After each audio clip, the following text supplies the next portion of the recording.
Hello, and welcome to the lecture on chapter 10. This one is, there's a lot of material in this chapter.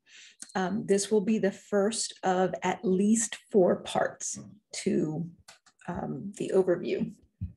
This will cover the first 27 slides.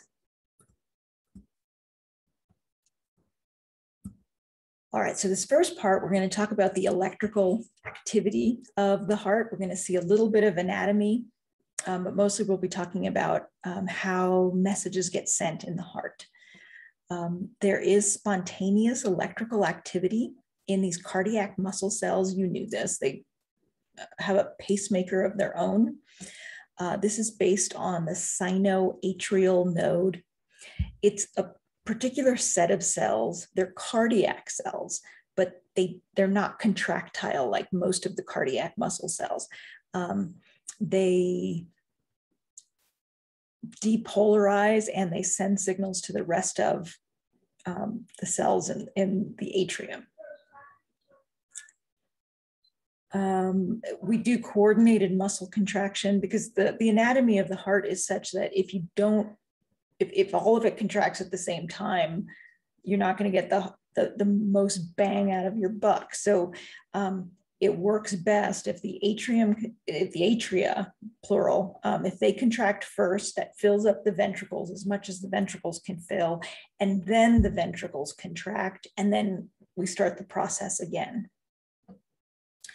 What gets ejected from the ventricles is known as the stroke volume. That's how much blood is actually being pumped. And so then this concept of cardiac output, how much is the heart pumping out? That's how often does the heart beat? How many beats per minute? And then each time it beats, how much is being pushed out? And so basically how much blood passes through the heart in a minute. Covered on this page. General anatomy of the heart. You're going to remember from last week, I hope, that the blood that comes out of the right side of the heart will be right back. It's just going to go out to the sides, to the lungs, and then it's going to come right back. And then the blood returning from the lungs, it's coming in through these pulmonary veins, it's coming into the left side of the heart. And then when the left ventricle pumps that blood out, it's going to go out through the aorta and to other parts of the body. So that's the blood that has left the thorax. It's coming out of the left side of the heart. You know, there are 4 chambers. That's the atria. Everyone remembers the atria are up top and they're the little ones. The walls are real thin because it doesn't have to pump very far. It's just pumping the blood down into the ventricles. And then, you know, we all, of course, remember the ventricles are the bottom ones. And then there are valves that keep the blood from pushing backwards. There's 4 of them. Most people can remember the names of the 4, but they can't remember where they are. And so we're going to give you a way to remember that. So tricuspid, pulmonary, mitral, and aortic. So TPMA. The mnemonic you're going to use is toilet paper my butt, except the word you're going to use for butt starts with an A. So toilet paper my. And this will remind you that right side of the heart first, right? So between the right atrium and the right ventricle, we've got the tricuspid. Then the blood goes out through the pulmonary, goes out to the lungs, comes back in. Between the left atrium and the left ventricle is the mitral valve. I'm looking for it here. There it is. The mitral valve. And then finally, nobody forgets this one, the aortic valve is the one that keeps the blood from washing back from the aorta back into the ventricle. All right, so TPMA.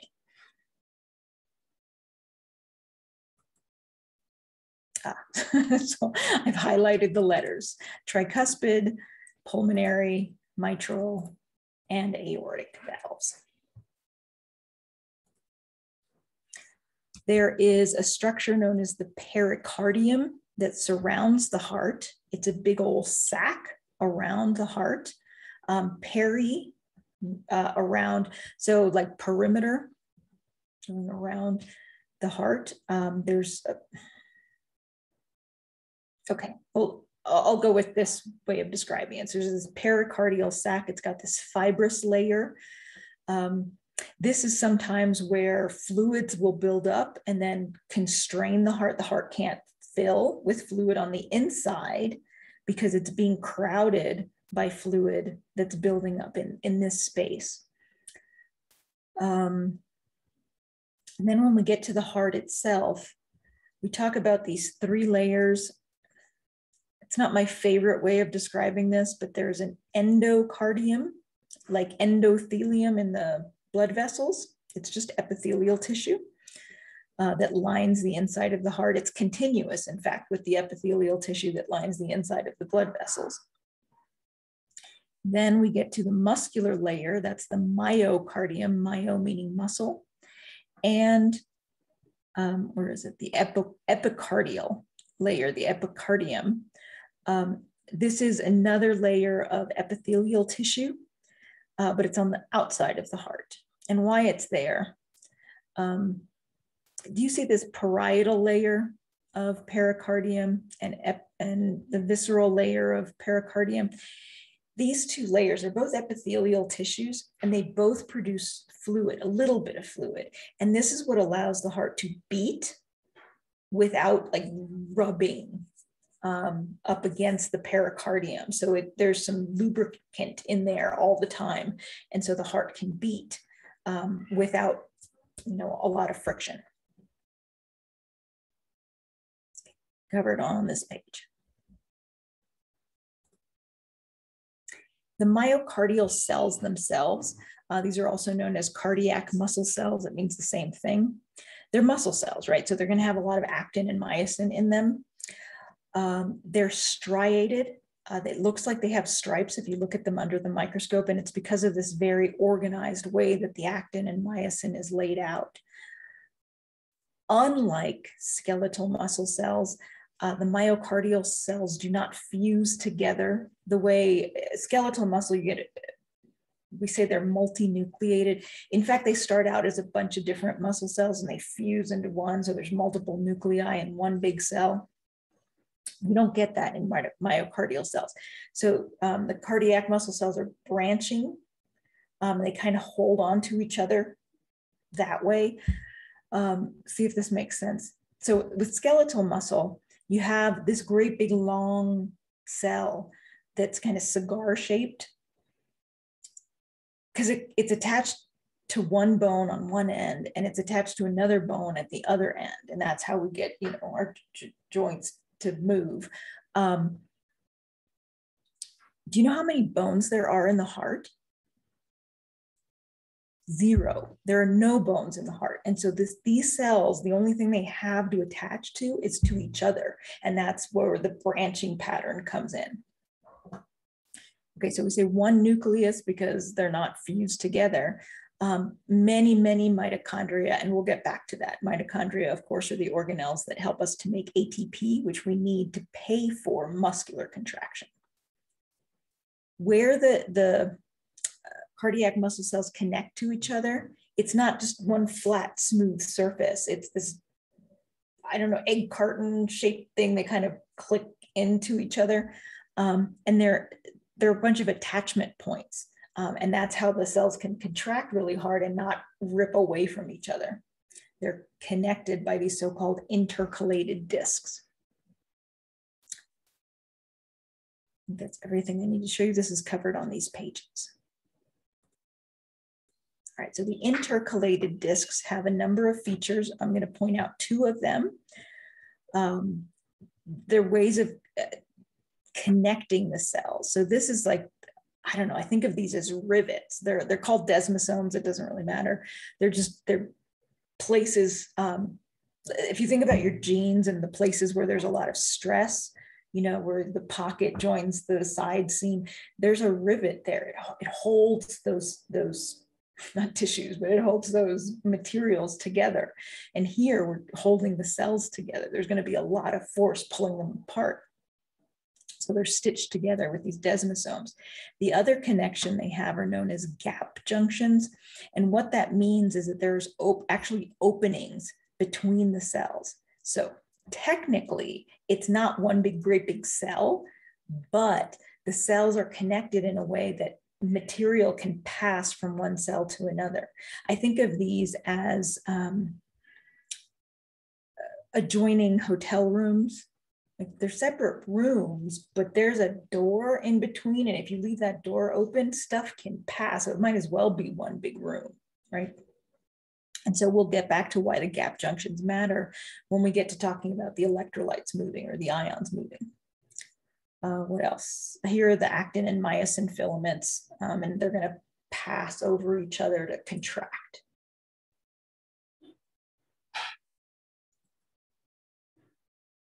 All right, there's going to be a bunch of slides here that are not from our textbook.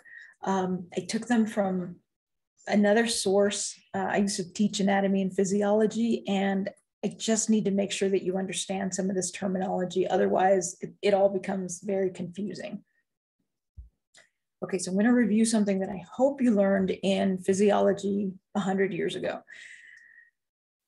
There is something that we call membrane potential. And it means, so this word potential refers to a difference. You have a lot of potential. That means that there is a big difference between where you are right now and where you are going to be. Okay? Like that, on the different sides of the cell membrane, on the inside and the outside of the cell membrane, there's going to be a difference in charge, electrical charge. And so we say there's a potential across that membrane. So a difference. So measuring the membrane potential. All right, so if we measure the difference in charge between the inside of the cell and the outside, we find that the cells, all the cells in the body do this. They're more negative on the inside than they are on the outside. And this is just a cartoon. We don't really have a voltmeter. So charges are measured in volts. That's just the unit of measurement for charge, for electric charge. And we're talking about millivolts. It's small. So if you had an electrode that you could put inside a cell and outside of the cell and measure the difference across that space, we would find that the difference in charge for most of our cells, including here a neuron, this would be negative 70 well, let's just say 70 millivolts. So the difference in charge is typically around 70 millivolts. Now, the inside of the cell is more negative. By convention, we've all agreed that we say we're going to call that a negative membrane potential. It could have easily been the other way, but everybody agreed. We'll talk about it like it's negative because it's negative on the inside. When the cell is at rest, not dead, this is actually established by that sodium-potassium pump that we're always talking about. That's how you get this difference in charge. You pump out a bunch of sodium and you end up with these positive charges on the outside. All right, so for most cells, that's a negative 70 millivolts. For cardiac cell, the standard membrane potential is negative 90 millivolts. Not hugely important, but you're going to see on some of the diagrams, this negative 70 it comes up a lot. All right, now a graph of membrane potential. On the x-axis, we have time, and on the y-axis, we have millivolts, membrane potential. So difference between the inside of the cell and the outside of the cell. If the cell is dead and there is no difference between them, we would have a line right here at 0. No difference between the inside and the outside. But if the cell's alive and it's maintaining a membrane potential, there's what's known as a resting membrane potential. And like I said, for most cardiac muscle cells, this number is negative 90. It's normal resting membrane potential.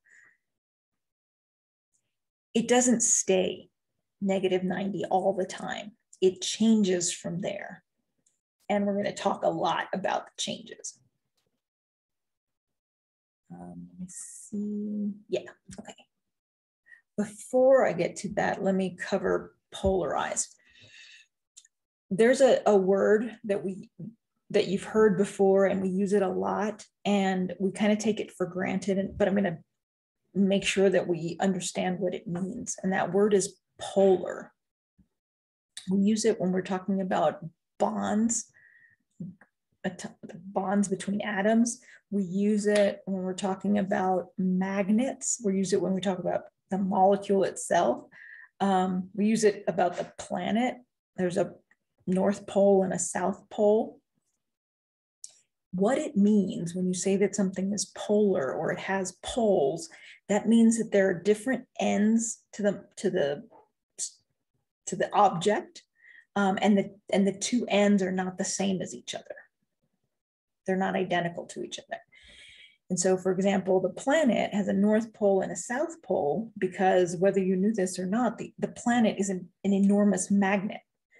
And there are differences in these charges. And if you've ever worked with magnets or played with your refrigerator magnets, you know that they'll kind of push against each other, and they're like magic. But there's a way that they're comfortable coming together, and then there's a way that if you try to put them together this way, they kind of repel each other. Okay, that's what I mean. Poles, they're different from each other. So remember, we said if there's no difference in charge, we would be here at 0. That would mean that this membrane is not polarized. But if there's a difference, if we have a negative charge on the inside and a positive charge on the outside, we say the membrane is polarized.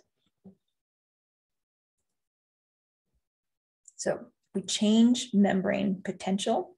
We have a polarized membrane. So the changes from resting.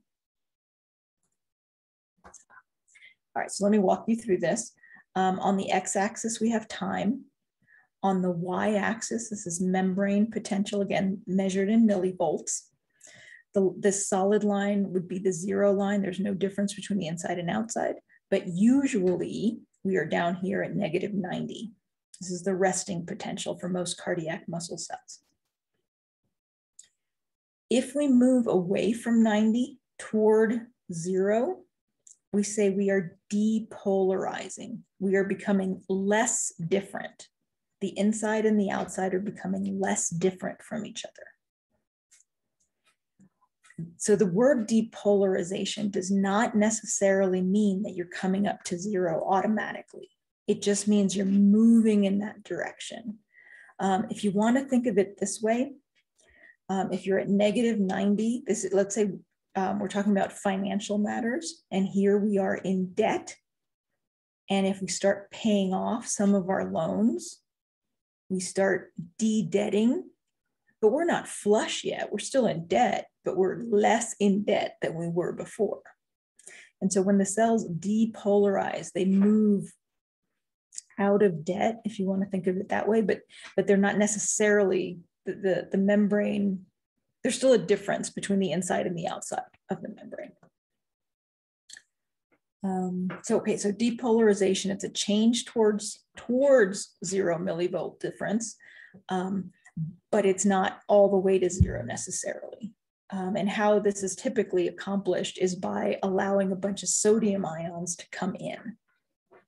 And we'll see that play out a number of times as we talk about the heart. Okay. The opposite situation is known as hyperpolarizing. We're going more in debt. We're becoming more negative on the inside of the cell.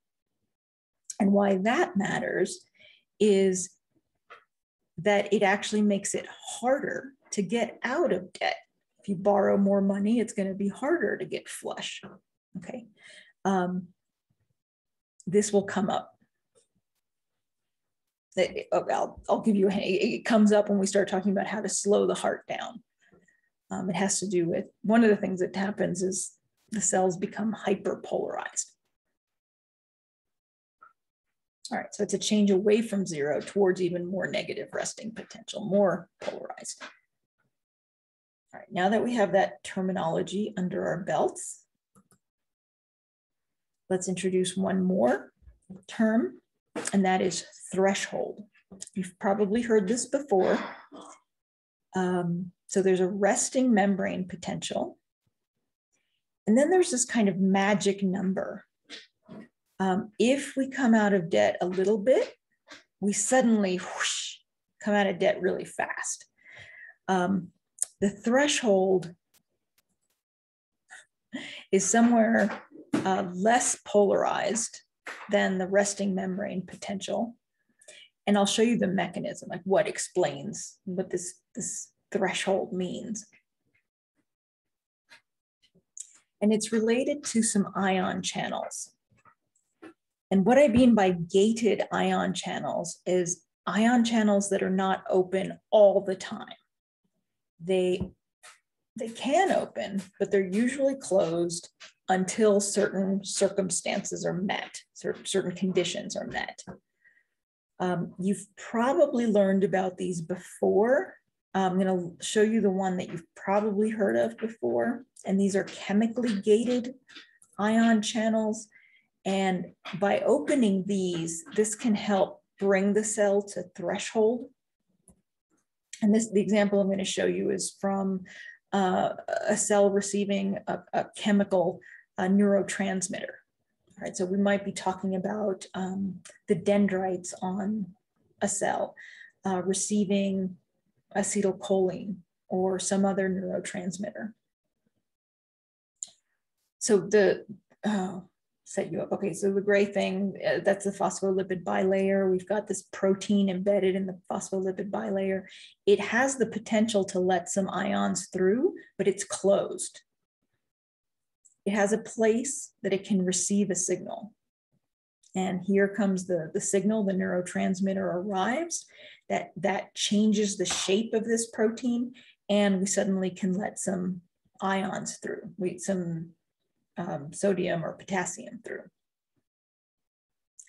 Okay, then the more common channels that we're going to see for the cardiac muscle are voltage gated channels. And what that means, these are the ones that are responsible for this threshold. Like once you reach a certain level of polarization, the things just fly open, and very suddenly the membrane potential changes very quickly.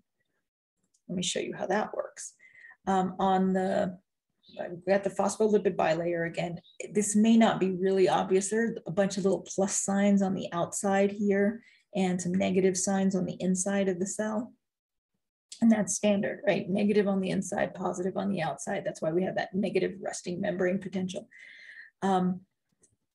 If somehow that changes, maybe because of a chemically gated ion channel or through some other mechanism, that these polarity gets reversed and suddenly you have positive charges down here and negative charges up here, that's going to change the shape of this protein.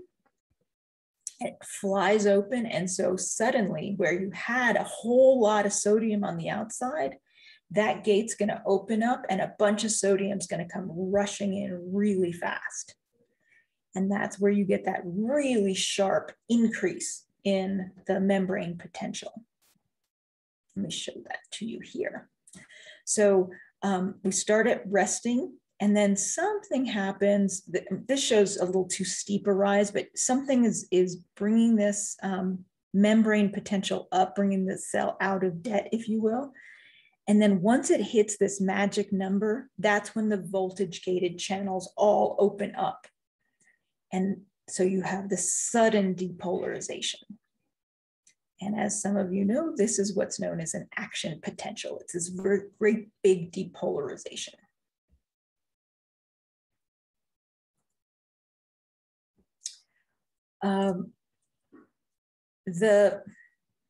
Okay, so there's two ideas happening.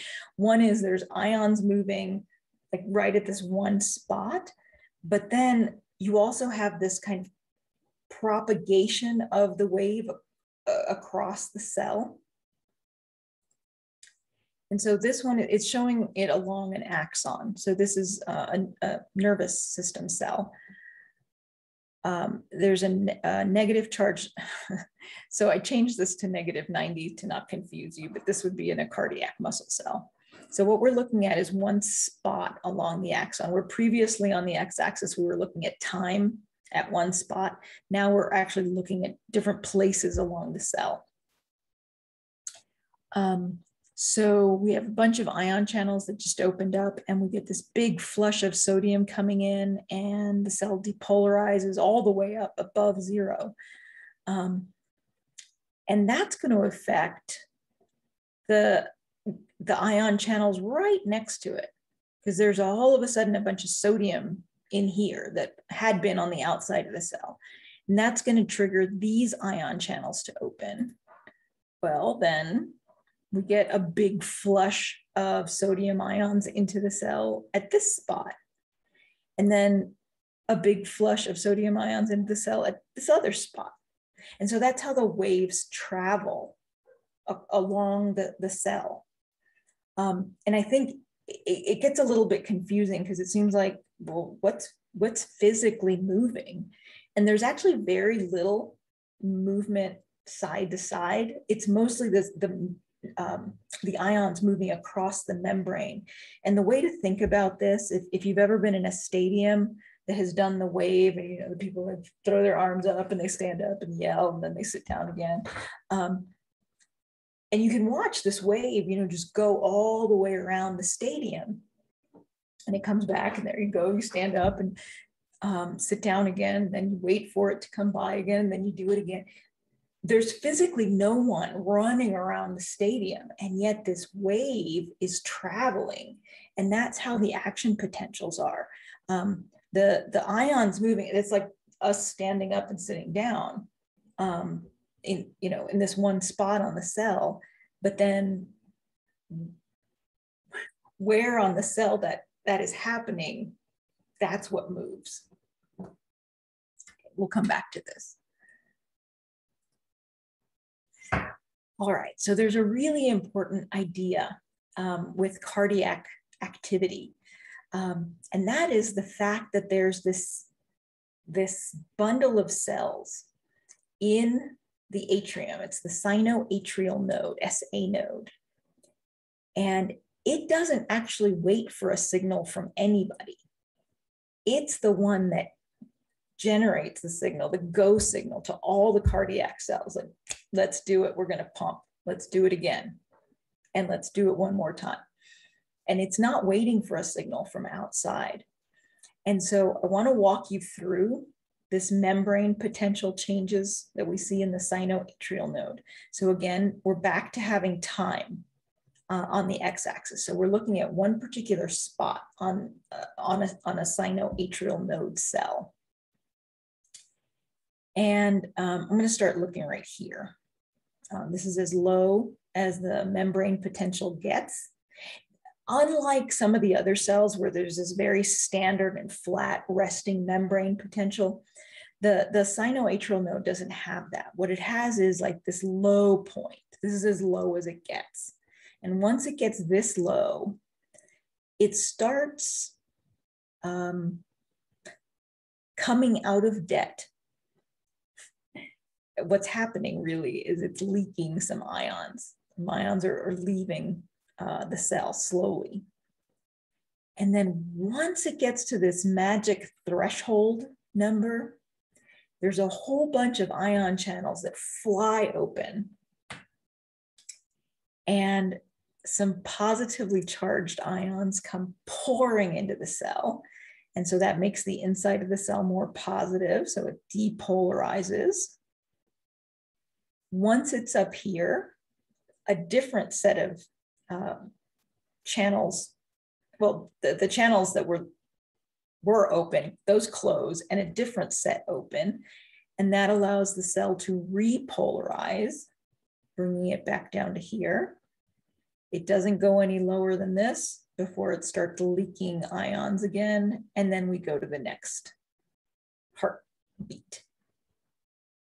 Okay, now let's talk a little bit about what exactly is causing these things to happen.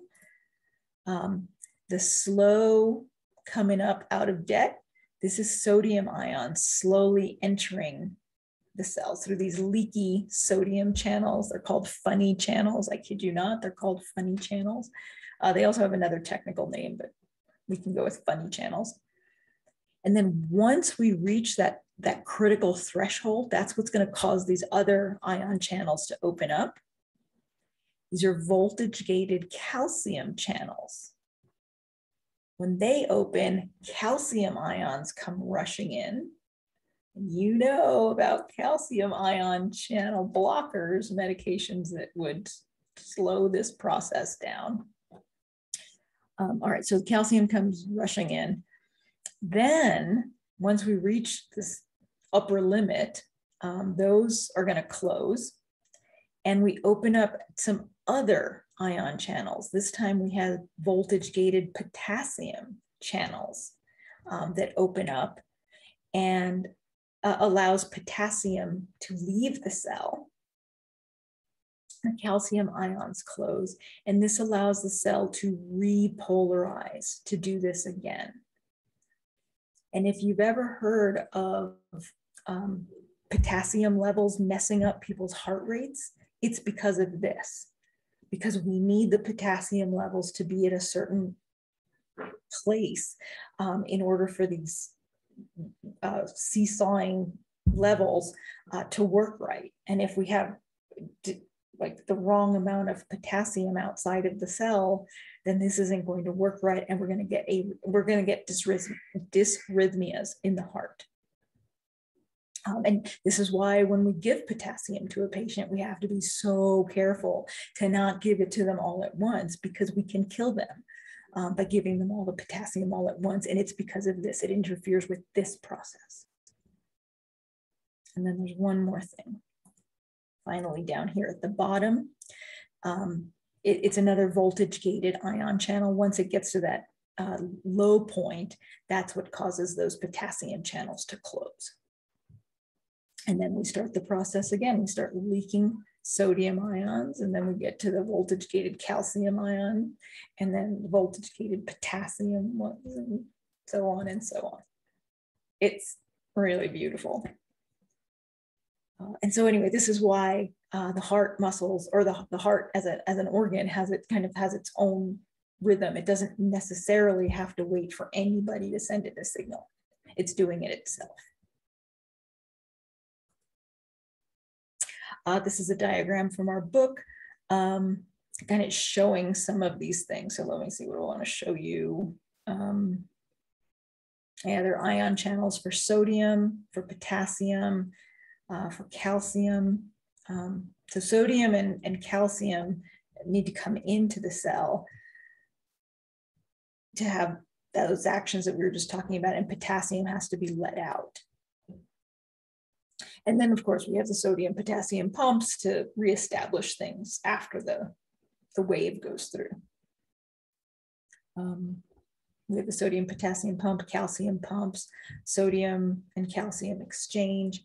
Oh, another important thing that's not mentioned up here is this. This is the sarcoplasmic reticulum. This is the storage for calcium inside the cell. So to keep the cell not contracted, the calcium cannot be out in the cytoplasm. The calcium has to be either pushed out of the cell or pushed into the sarcoplasmic reticulum. When you're ready for the cell to contract, that's when you release the calcium into the space where the actin and the myosin can hold on to each other. One more thing, gap junctions. These are the connections between the cells, the adjoining rooms, letting some of the ions pass. And that's how you can get an action potential in one cell to get transmitted to the next cell. Doing this backwards, to get transmitted to the next cell. This happens so quickly that these cardiac muscle cells are really quite coordinated and do contract almost as one. So the cardiac conduction system, I've mentioned some parts of it to you already. The sinoatrial node, these are the ones that are known as the pacemaker cells. And as we've seen, it's a result of these leaky channels. It gets, well, there's a number of different channels that kind of have to work together so that we end up with, going the wrong way, we end up with that wave. So it starts here at the sinoatrial node. That gets passed along. Let's see, I think of this as kind of the ceiling of the atrium. And then on the floor of the atrium, it's the floor between the atrium and the ventricle. So that's why it's called the atrioventricular node. And that message delays there for just a moment before it gets passed along. These bundle branches gets passed along down here. Now this is kind of cool. So you know that there's this pause. So the sinoatrial node is going to cause the atrium to contract. And then you need a pause because you need the ventricles then to fill. The atrium has to contract first. That's going to complete the filling of the ventricles. And then you want the ventricles to contract. So there's this pause between the SA node and the AV node passing the message along. Why it can't just start contracting here is the same reason that married couples fight about toothpaste if they're trying to use the same tooth. One of them wants to squeeze it from the middle and one of them wants to squeeze it from the bottom. Yeah, you can get some toothpaste out if you squeeze from the middle. My kids can demonstrate this for you. But then you leave a bunch of the toothpaste stuck at the bottom and you can't get that out unless you squeeze from the bottom. And so what the bundle branches and the Purkinje fibers allow you to do is pass the message along down to the apex of the heart, and then tell everybody to contract. So if there is any kind of delay in cells contracting, the delay is working for you. So you start contracting at the bottom of the heart, pushing the blood up out of the ventricles and not squeezing in the middle. What else? So the cardiac conduction system is really a fraction of it, like a 1% of the cells that make up the heart are part of this conduction system. The rest of them, the non-pacemaker cells, their job is to pass the signals quickly and contract.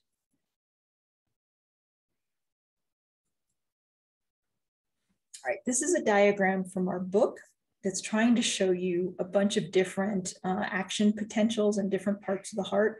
Why it's organized in this way completely eludes me. So I edited it and I redid it this way. This is the way things are going to happen in time.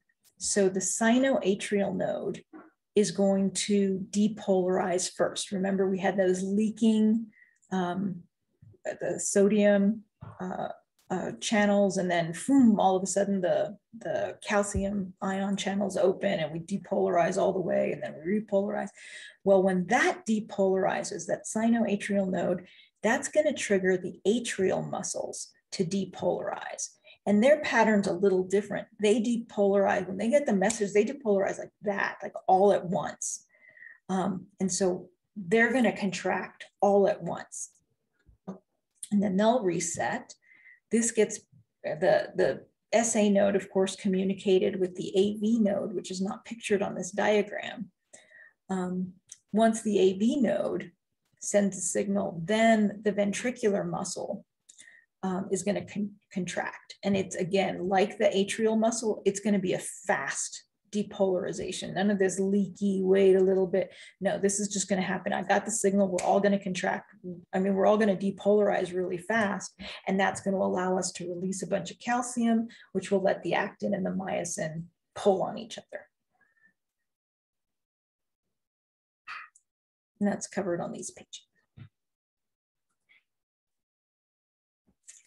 All right, so the pacemaker action the pacemaker cell action potential.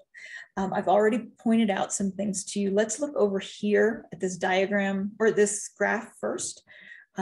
This is the same. Remember that we bottomed out at -60 and then we came up slowly because we were letting some sodium leak in. And then all of a sudden the calcium ions came rushing in. And then we started letting the potassium out. Oops, sorry. The potassium was coming out and then we bottom out again and we start the process again.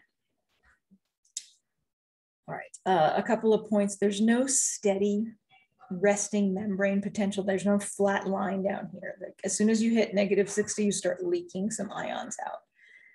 That's through the sodium funny channels. I'm not going to talk about that.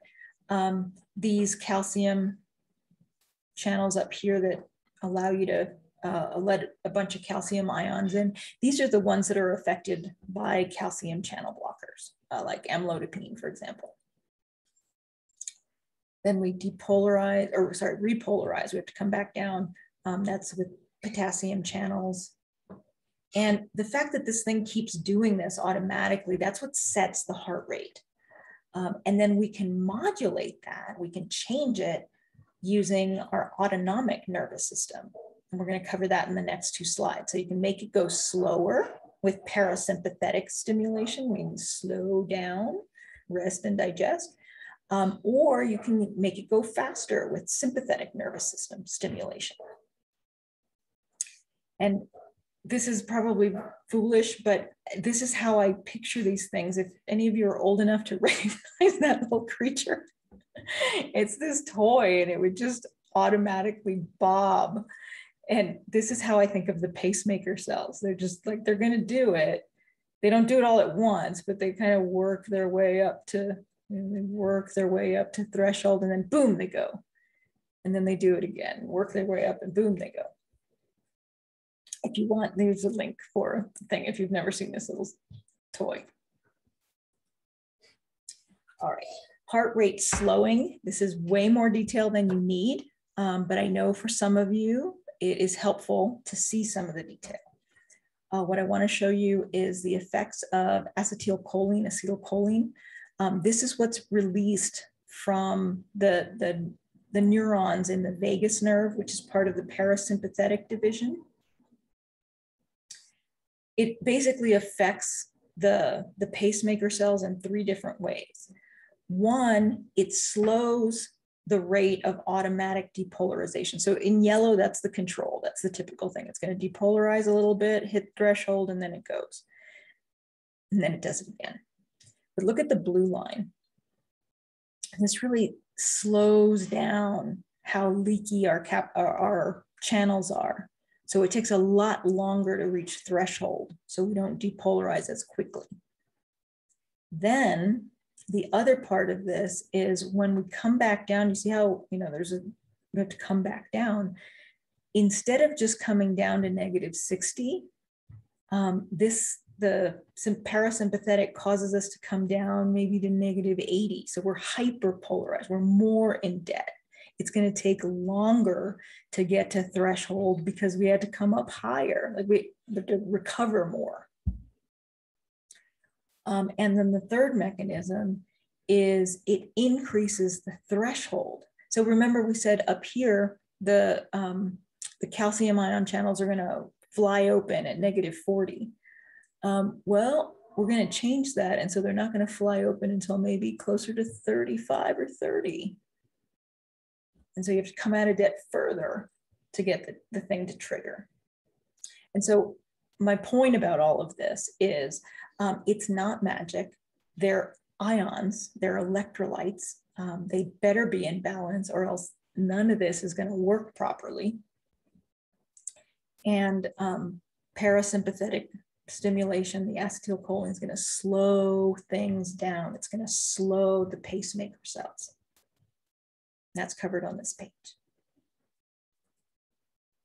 Now the other stimulation, this would be from the sympathetic division. If we're talking about from the neurons, the neurotransmitter is norepinephrine, but we also from the sympathetic division, we also have epinephrine and some more norepinephrine being released from the adrenal glands.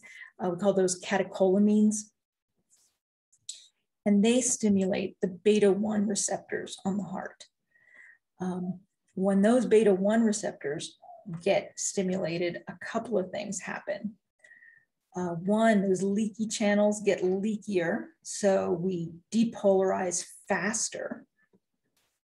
And it lowers the threshold. This diagram doesn't show this very effectively, but it lowers the threshold so that the calcium channels are going to open up sooner.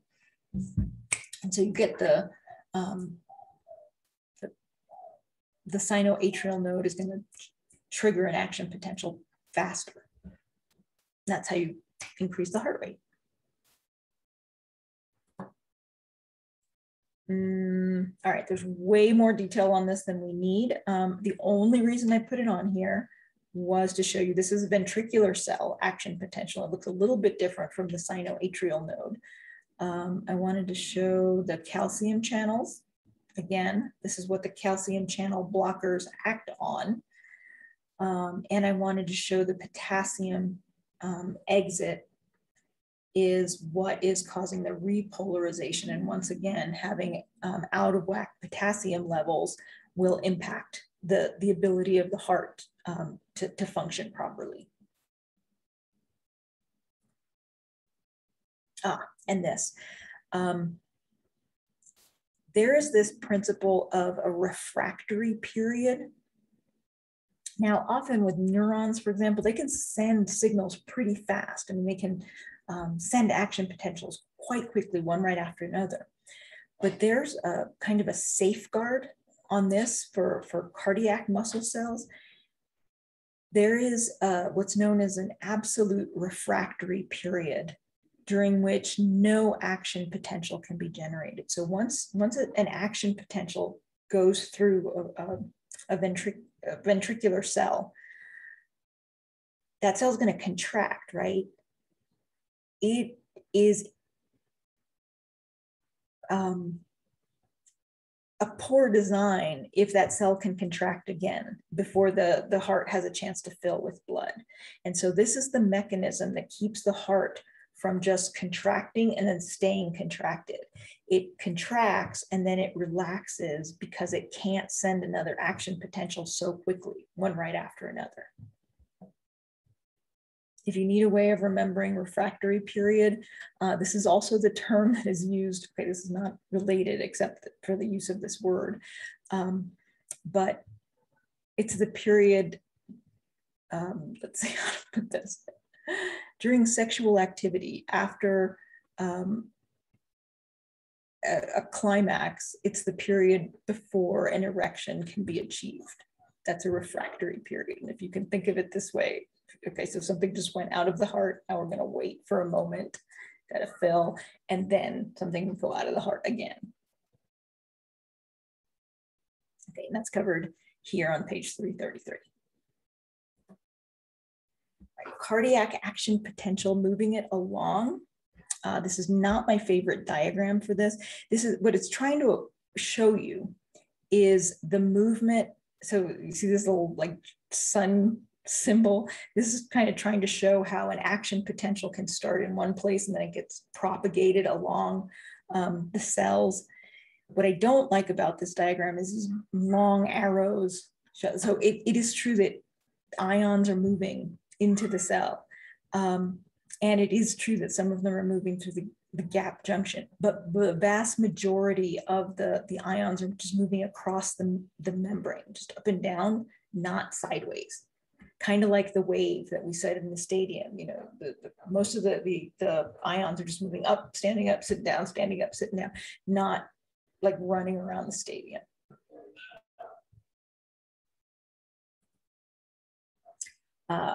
We're almost done. Depolarization spreads from the SA node to cells of the contractile cells of the atrium. So this is zeroing in on just what's happening with the pacemaker cell and then passing that message to the contractile cells in the atrium. But the signal is also being sent from the SA node to the AV node. And then the AV node is the one that's going to pause. And then it passes it along the bundled branches and the Purkinje fibers. And this, we're going to spend a lot of time talking about this. So let's see, how is the ECG or EKG related to what we have just talked about? These are all the action potentials in the different parts of the heart. And down here, this is what we see on an EKG. ECG, EKG, so electrocardiogram, it's just that ECG sounds very much like EEG. And so some brilliant person started calling it an EKG, so you could hear the difference. But then I guess they thought, oh, they're not going to think we know how to spell cardiac. So then we went back to ECG. I'll use both terms, it's fine. It just means the same thing. There's a bunch of letters down here. They're in alphabetical order. That's how I remember them.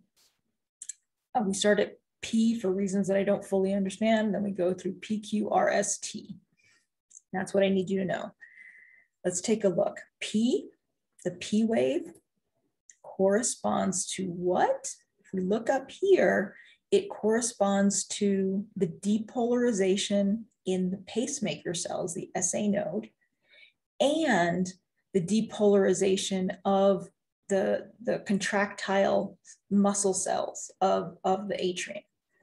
And so that's what we're picking up on with the P wave. So basically, I think of it this way. I think of it as like we're eavesdropping on the heart. The same way you would use a stethoscope to listen to, the flaps moving and, you imagine the blood being pushed through. That's what I think of this. We're just eavesdropping. What are those ions doing? And so there's a bunch of ions that just moved, and we're picking up on that here with this P wave. Then the next thing that we detect is known as the QRS wave. That's a really big signal, right? And what we're picking up on there is depolarization primarily in the ventricle. On this diagram, it's also showing the Purkinje fibers, but we've got a whole lot more ventricular cells than we have anything else. And so there's a whole lot of ions that move all of a sudden through these thousands and thousands of cells all at once. And it doesn't make noise exactly, but we're detecting the movement of these ions. We're detecting that depolarization. And that's what shows up as this QRS wave. And then if you move along a little bit more, you see a smaller T wave. And that corresponds to this period where we're repolarizing. We're moving ions again, we're moving ions. It's not quite as dramatic as it was in the depolarization phase, but they're still moving and we can still detect that. And that's the T wave, it's repolarization of the ventricle. Now, if you're paying attention, you may be thinking to yourself, wait a minute, we said the atrium depolarized, but it has to repolarize. Why don't we talk about that? Well, it's true. The problem is, though, at the time that the atrium is repolarizing and these ions are moving, across the cell membranes of the cells of the atrium, that's exactly when the ions are moving for the depolarization here at the ventricle. And there's a whole lot more ventricular cells than there are atrial cells. And so in some sense, this is just louder down here, and it covers up the signal that we would be getting up here. Now, it may be in some future time, there will be technology that will be able to distinguish this, we'll be able to pick up on this, repolarization of the atrium. But at present, we don't even try. We're like, let's just gets lost here in the QRS signal. Okay, so in other parts of this lecture, when we talk about the EKG, if you get confused, come back to this slide and take a look at which parts correspond to which depolarizations and which repolarizations. And that is the end of part 1. See you in part 2.